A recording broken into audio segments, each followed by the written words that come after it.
बिस्मिल्लाहिर्रहमानिर्रहीम। देखिए, मेल में एक कंडीशन होती है जिसको हम लोग वेरिकोसील के नाम से जानते हैं। आप लोगों ने देखा होगा कि वेरिकोज वेन के बारे में आपने सुना होगा, जो पैरों में हो जाता है, जो लोग खड़े होने का या फिर जो है पैरों में जो है बहुत ज़्यादा जिनमें ज़ोर पड़ता है, ऐसा काम करते हैं तो उन लोगों को वेरिकोज वेन हो जाती हैं पैरों में। इसी तरीके से एक कंडीशन होती है जो स्क्रोटम में डेवलप होती है। स्क्रोटम की जो नसें होती हैं वो फूल जाती हैं और काफ़ी ज़्यादा गुच्छों की शक्ल में वो बाहर से भी दिखाई देने लगती हैं कुछ लोगों में, जब वेरिकोसील ज़्यादा बढ़ जाता है। तो आज के इस वीडियो में हम बात करने वाले हैं इसी वेरिकोसील के बारे में। ये जो स्क्रोटम में होता है इसको हम लोग वेरिकोसील कहते हैं। तो ये जो वेरिकोसील होता है इसको लेकर के लोग हमारे यहाँ बहुत ज़्यादा तशरीफ़ लाते हैं और अल्हम्दुलिल्लाह वेरिकोसील का क्योर आज तक जो हमने देखा है यूनानी सिस्टम ऑफ मेडिसिन की जो दवाएँ हैं उनके इस्तेमाल करने से जिस तरीके से वेरिकोसील क्योर होता है, वेरिकोसील जो है मैनेज हो जाता है, इतना अच्छे तरीके से कहीं और मैनेज होता नहीं है। तो आज की इस वीडियो में हम बात करने वाले हैं इस वेरिकोसील के बारे में कि बेसिकली ये क्या होता है, इसकी वजह से आपको क्या कॉम्प्लिकेशंस हो सकते हैं। मेरी रिकमेंडेशन आपके लिए वेरिकोसील के बारे में क्या है कि अगर आपको वेरिकोसील है तो क्या आपको सर्जरी करानी चाहिए या नहीं करानी चाहिए, आपको किस तरीके से इसको मैनेज करना चाहिए, और वेरिकोसील अगर है तो आप उसके लिए क्या कर सकते हैं, आपके लिए क्या बेहतर है। ये सारी चीज़ें आज के इस वीडियो में हम कवर करने की कोशिश करेंगे। मेरे बारे में तो आप जानते ही हैं, मैं हूं doctor Nizamuddin Qasmi. As a sexologist and infertility specialist हम पिछले 11 सालों से वर्क कर रहे हैं। यह हमारा सेंटर सायरा हेल्थ केयर है, बाराबंकी उत्तर प्रदेश में सिचुएटेड है। हमारे यहाँ प्योर हर्बल मेडिसिन के थ्रू क्योरेबल ट्रीटमेंट देने की कोशिश की जाती है।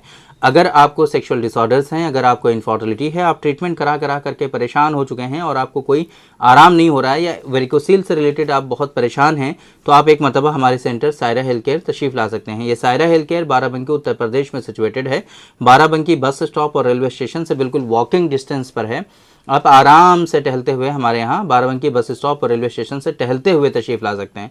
अगर आप दूर हैं, किसी दूसरी कंट्री में हैं, अभी आप नहीं आ सकते हैं, तो आपके लिए हमारी वेबसाइट है www.sairahealthcare.com। इस वेबसाइट पर विज़िट करके आप दुनिया के किसी भी कोने से अपना अपॉइंटमेंट शेड्यूल कर सकते हैं और आप डायरेक्टली हमसे कंसल्ट कर सकते हैं। तो देखिए, वेरिकोसील जो होता है ये एक ऐसी कंडीशन होती है कि जिससे आपके स्क्रोटम में जो नसें होती हैं वो फूली हुई, सूजी हुई और गुच्छों की शक्ल में मुड़ी तुड़ी जो है वो आपको दिखाई देने लगती हैं। ये लेटर स्टेज में होता है। एडवांस स्टेज में अगर मतलब स्टार्टिंग स्टेज में है, ग्रेड 1 ग्रेड 2 तक, तो बहुत ज़्यादा कुछ फ़र्क पड़ता नहीं है और इससे आपको कोई परेशानी भी नहीं होती है और ऊपर से दिखता भी नहीं है। तो आपको कॉम्प्लिकेशन जो हैं इसके वो सीमेन एनालिसिस में दिख सकते हैं और बाकी और कहीं इसके कॉम्प्लिकेशन नहीं दिखते हैं। जनरली वेरिकोसील के बारे में ये कहा जाता है कि ये एसिम्प्टोमेटिक होता है। वेरिकोसील के बहुत ज़्यादा जो कॉजेज़ होते हैं वो वेल नोन नहीं हैं और इसी तरीके से वेरिकोसील के जो कॉम्प्लिकेशंस होते हैं वो थोड़े से सीवियर होते हैं। और वेरिकोसील जो है असिम्प्टोमेटिक भी होता है। वेरिकोसील के कोई ज़्यादा सिम्टम नहीं आते हैं। बहुत सारे लोग ये कहते हैं कि डॉक्टर साहब आप हमें बता रहे हैं कि इतनी बड़ी परेशानी है और हमको तो कोई परेशानी नहीं लगती है। तो दिक्कत यही है कि इसकी कोई वैसे परेशानी नहीं होती है कि जिसके होने से आपको बुखार आए या फिर दर्द हो कहीं या फिर आपका डे टू डे लाइफ जो है, डेली रूटीन है, वो डिस्टर्ब होने लगे। ऐसी इससे कोई परेशानी नहीं होती है आपको। बस ये कॉम्प्लिकेशन अंदर ही अंदर बॉडी में आपके जो है कॉम्प्लिकेशन कॉज करता है, जिसके नतीजे में आपका जो टेस्टोस्टेरोन का लेवल है वो काफ़ी ज़्यादा डिक्रीज़ होने लगता है। टेस्टिकुलर फेलियोर होने के चांसेस होते हैं, है ना। इसी तरीके से टेस्टिकुलर एट्रोफी के चांसेस बढ़ जाते हैं। टेस्टिकल्स का जो साइज़ होता है वो काफ़ी ज़्यादा छोटा होने लगता है। इसी तरीके से आपके अंदर जो है स्पर्मेटोजेनेसिस में बहुत ज़्यादा डिस्टर्बेंस होने लगती है। स्पर्म काउंट आपका जो है वो कम होने लगता है। स्पर्म की मोटिलिटी रिड्यूस होने लगती है। मॉर्फोलॉजी ख़राब होने लगती है। स्पर्म डेड होने लगते हैं। इस तरह की परेशानियां आपके अंदर डेवलप होती हैं। वेरिकोसील की वजह से आपके अंदर सीमेन का जो प्रोडक्शन है वो काफ़ी ज़्यादा हद तक रिड्यूस हो जाता है। सीमेन की क्वालिटी ख़राब होने लगती है। सीमेन जो है वाटरी होने लगता है। सीमेन कम पैदा होने लगता है। आपके अंदर loss of libido, loss of stamina, loss of energy develop होने लगती है। आपको सुस्ती, थकान, काहली वगैरह इस तरह के सिम्टम्स आपकी बॉडी में आ सकते हैं। ऐसा ज़रूरी नहीं है ना। तो इसका मतलब ये हरगिज़ नहीं है कि अगर इस तरह के सिम्टम्स नहीं है तो आपको वेरिकोसील नहीं है। वेरिकोसील आजकल बहुत ज़्यादा कॉमन होने लगा है। वेरिकोसील के बारे में परेशानी ये है कि ये असिम्प्टोमेटिक होता है, इस वजह से पता नहीं चलता है।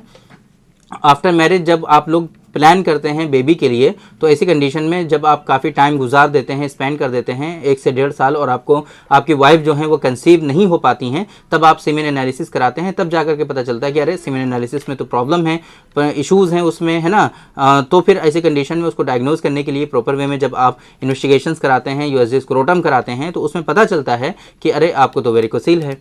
अब वेरिकोसील अगर आपको आइडेंटिफाई हो गया है तो आपको क्या करना चाहिए। मॉडर्न साइंस में इसको जो है सर्जिकली रिमूव कर दिया जाता है, सर्जिकली इसको क्योर कर दिया जाता है, लेकिन परेशानी फिर वहीं पर आती है कि वेरिकोसील का रिकरेंस रेट जो है वो काफ़ी हाई है। वेरिकोसील को अगर सर्जिकली आपने करेक्ट कर भी लिया, सर्जिकली इसको जो है रिमूव कर दिया, बट थोड़े दिनों के बाद फिर से आपको वेरिकोसील हो जाएगा, ऐसा बिल्कुल कॉमन है। ऐसे हम पेशेंट यहाँ पर डेली बेसिस पर देखते हैं कि जो लोग सर्जरी कई कई मरतबा करा करके आते हैं और उनको फिर से वेरिकोसील डेवलप हो जाता है।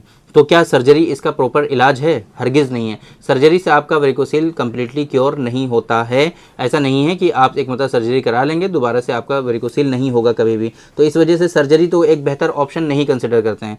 फिर आपको क्या करना चाहिए? जैसे कि मैंने स्टार्टिंग में आपको बताया था कि वेरिकोसील का जो मैनेजमेंट है वो यूनानी सिस्टम ऑफ मेडिसिन में बहुत अच्छा है। स्पेशली जो यूनानी सिस्टम ऑफ मेडिसिन के जो ओल्ड लिटरेचर्स हैं उसमें इस तरह की चीज़ें मेंशन हैं कि हम बढ़ी हुई रतूबत को जज्ब कर सकते हैं, है ना, और बढ़ी हुई रतूबत को हम लोग खुश कर सकते हैं। और ये जो कॉन्सेप्ट है पूरा, है ना, बढ़ी हुई रतूबत को जो है हम दूसरी तरफ माइल कर सकते हैं, उसको दूसरी तरफ ले जा सकते हैं। इस तरह के कॉन्सेप्ट हमारे यहाँ ओल्ड लिटरेचर्स में हैं और उसके लिए बहुत सारे इंग्रेडिएंट्स वहाँ पर मेंशन हमें मिलते हैं। उन इंग्रेडिएंट्स पर बेस्ड हमारे यहाँ एक नुस्खा प्रिपेयर किया गया है वेरिकोसील के लिए। बहुत अच्छा जो मैनेजमेंट होता है वेरिकोसील का, और बहुत सारे मोर देन 95% लोगों में अल्हम्दुलिल्लाह वेरिकोसील बहुत तेज़ी के साथ डाउनग्रेड होता जाता है और वेरिकोसील जो है क्योर हो जाता है लोगों का।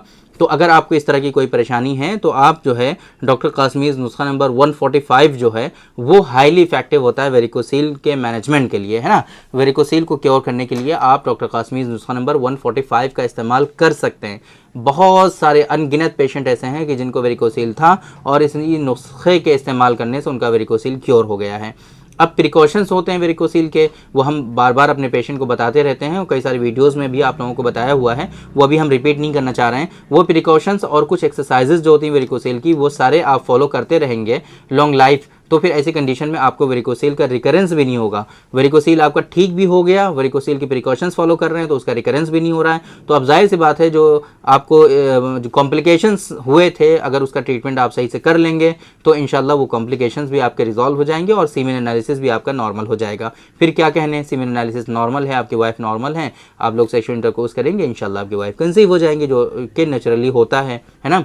तो इस तरीके से यूनानी सिस्टम ऑफ मेडिसिन में हम लोग वेरिकोसील को मैनेज कर रहे हैं और अल्हम्दुलिल्लाह वेरिकोसील के पेशेंट हमारे यहाँ बिल्कुल परमानेंटली क्योर हो रहे हैं। और वेरिकोसील की वजह से जो कॉम्प्लिकेशंस हो रहे थे लोगों के, इनफर्टिलिटी थी, वो इनफर्टिलिटी भी लोगों की रिजॉल्व हो रही है। तो बेहतर और मुनासिब तरीक़ा तो यही है आप लोगों के लिए कि अगर इस तरह की कोई परेशानी है आपको तो आप एक मरतबा हमारे सेंटर पर तशरीफ़ ले आइए। अगर नहीं आ पा रहे हैं आप तो हमारी वेबसाइट है sairahealthcare.com, उस वेबसाइट पर विज़िट करके अपना अपॉइंटमेंट शेड्यूल कर लीजिए और आप हमसे डायरेक्टली कंसल्ट कर लीजिए। या फिर आप जो है हमारा हेल्पलाइन नंबर आपको शो हो रहा है 9452580944, इस नंबर पर कॉल करके आप आराम से अपना अपॉइंटमेंट शेड्यूल कर सकते हैं और आप डायरेक्टली जो है हमसे कंसल्ट कर सकते हैं। तो उम्मीद ये जो मेडिसिन है डॉक्टर कासमीज़ नुस्खा नंबर 145, इसका लिंक आपको इस वीडियो के डिस्क्रिप्शन में भी मिल जाएगा। वहाँ पर जा करके आप इसके इंग्रेडिएंट्स वगैरह देख करके आप इस मेडिसिन का ऑर्डर भी वहीं से प्लेस कर सकते हैं। तो उम्मीद करते हैं कि आज के इस वीडियो में जो इन्फॉर्मेशन हमने आप लोगों को डिलीवर करने की कोशिश की है वो आप लोगों को ज़रूर समझ में आई होगी और आज के इस वीडियो से आप लोगों को ज़रूर फ़ायदा हुआ होगा। तो थैंक यू वेरी मच, बहुत बहुत शुक्रिया आपका। आज के इस वीडियो में इतना ही।